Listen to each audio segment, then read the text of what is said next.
Now, you've seen us make all kinds of stuff for our kids' bedrooms and their plants. Stuff like this, and even this. What about this one?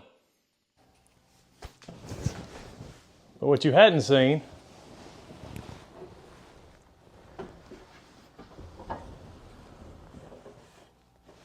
is this. And today we're going to tell you all about it and show you how we made it.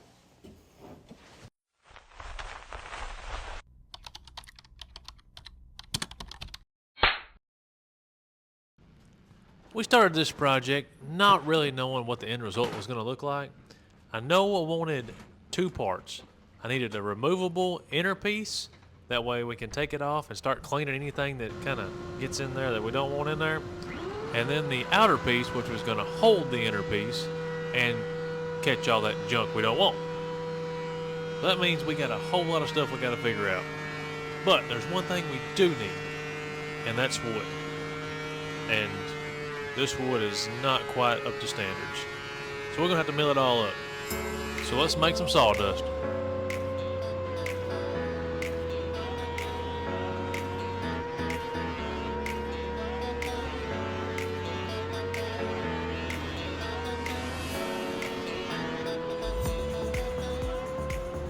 We ran a lot of that wood through the planer, got it good and smooth on both sides, and now we're gonna cut our lengths. Now this is going to be a little bit long because we don't really have a true edge. We're fixing to do that on the jointer, but it's a lot easier to do it with smaller pieces than trying to hold them big long pieces up there.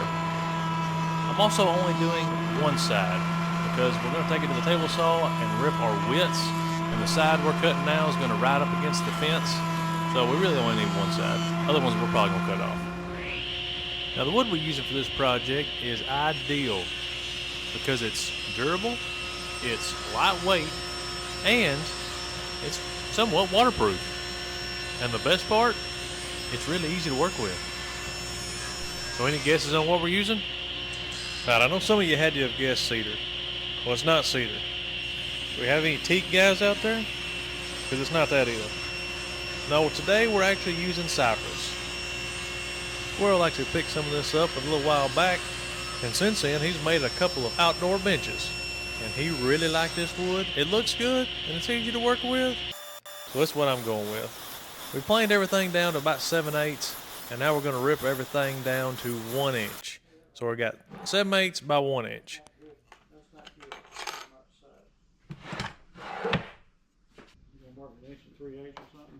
Yeah, first one's going to be 1 3/8.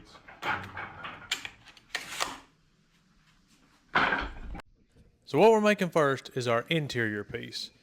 Now it's pretty critical we get this first one right because everything after this is going to be referenced off this one piece.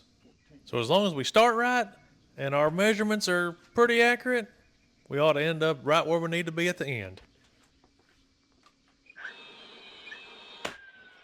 Now we're just going to place this spacer block in between all of them and, well, hope we end up where we need to at the end.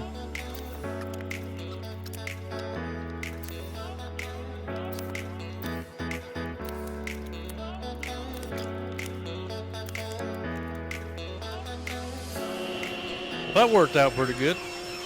We did have to do the same thing to the other side, but we kind of knew how it was going to work out since our first side worked out good. But now we need to cut our outer piece. So we know a couple things about our outer piece that we have to have. One, it's got to hold up our interior piece. Two, it's got to be able to drain the water that comes off the interior piece. And three, it's got to be able to hide some sort of legs that we're going to put on there. We're not sure yet, but we do know we need to incorporate some legs to raise it up a little bit higher.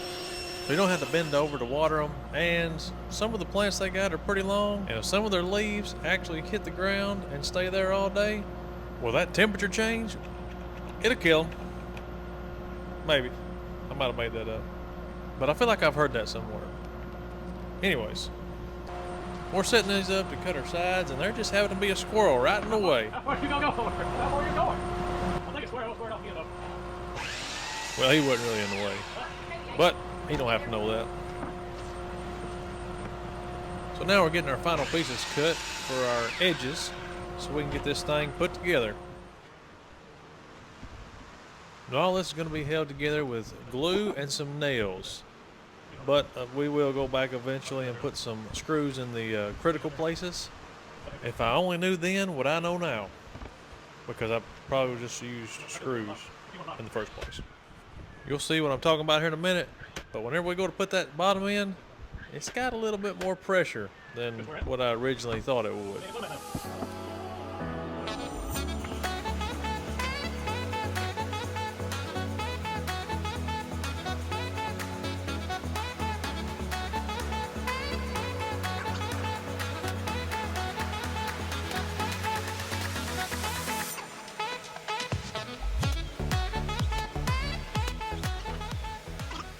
So now that we got our frame built, step one is to figure out how we're going to hold that inner layer up.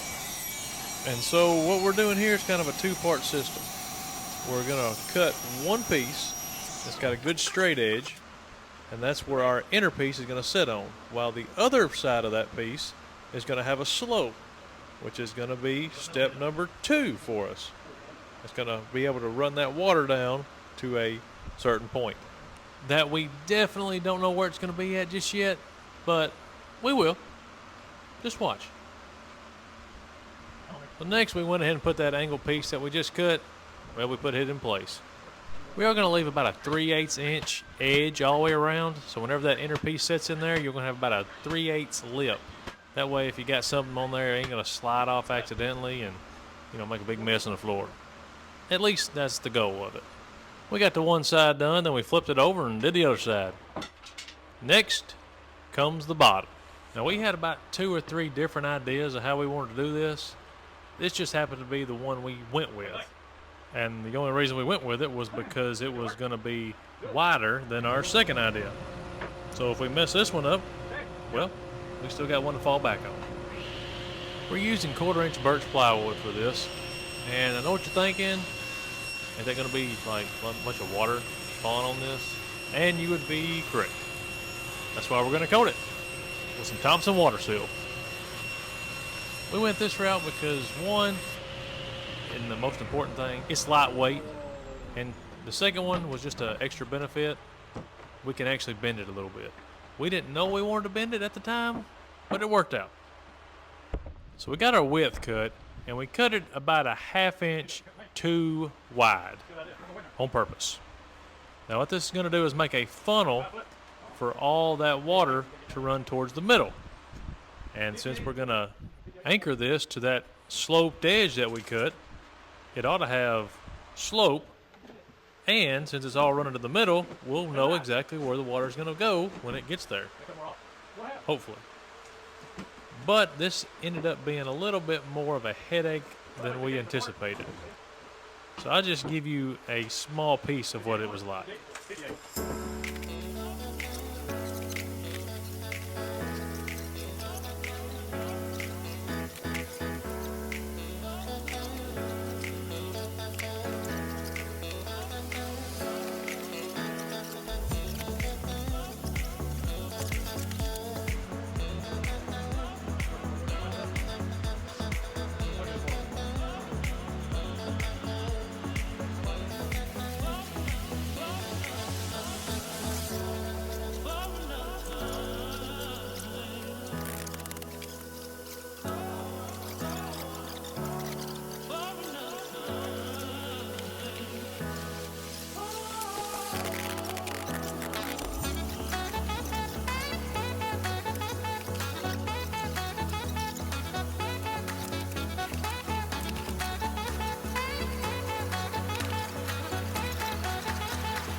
So after all that, we got a game plan.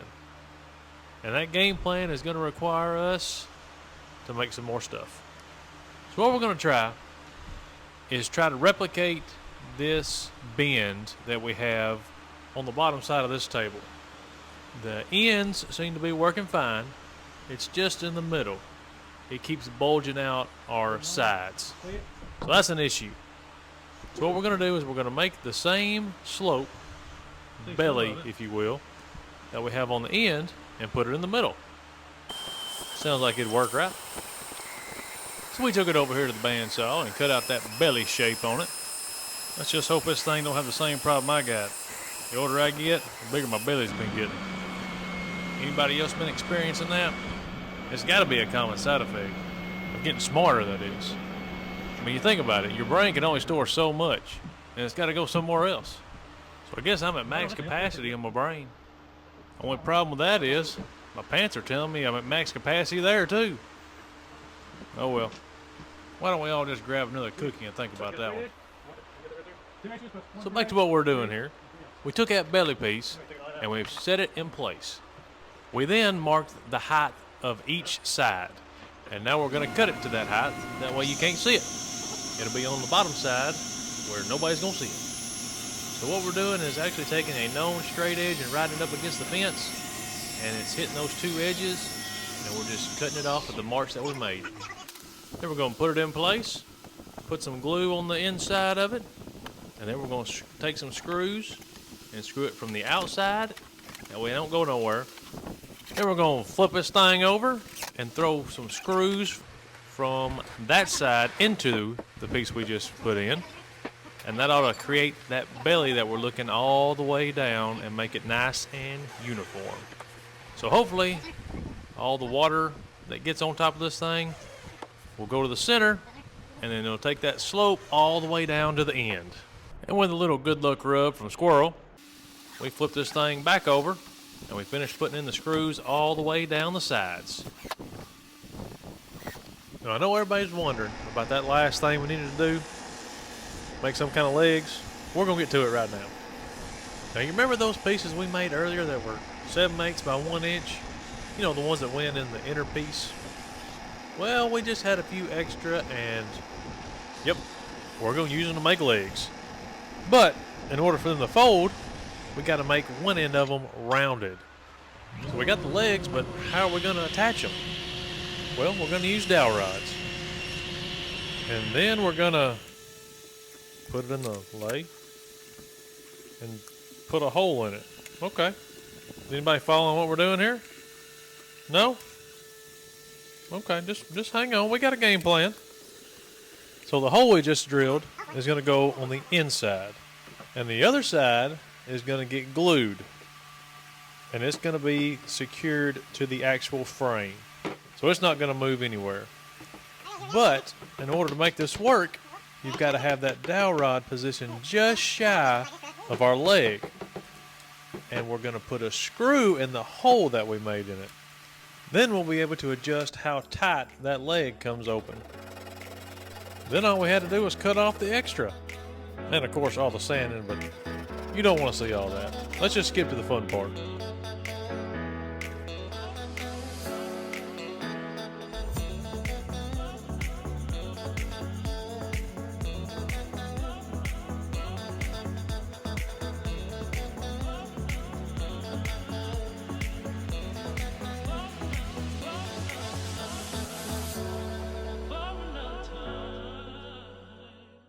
If you made it this far, thanks for watching.